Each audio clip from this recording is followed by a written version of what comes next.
Yeni öktü elim uzhur doğullu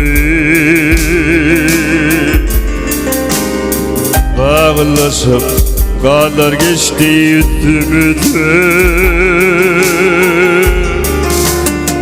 Yeni başıma sanıvilli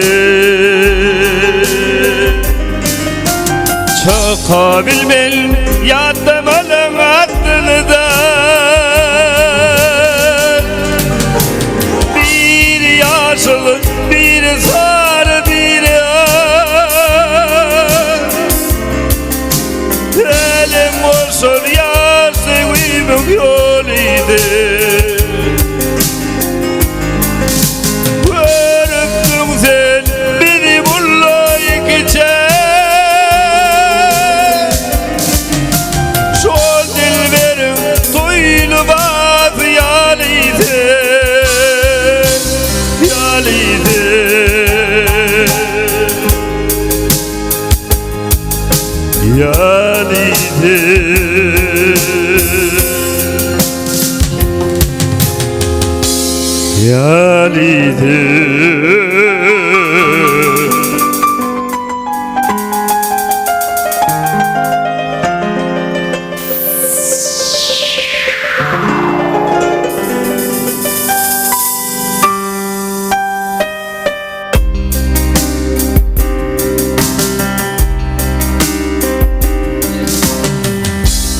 İçip var yar ayları yılları koşuyorlar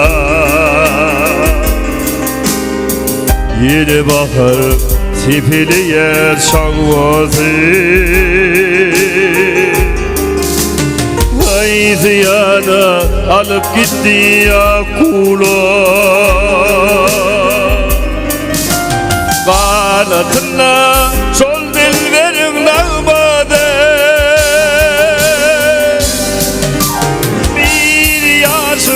Bir zar bir yar Elim olsun yaşlığımın yoluydu Görüp sen beni bullayı geçer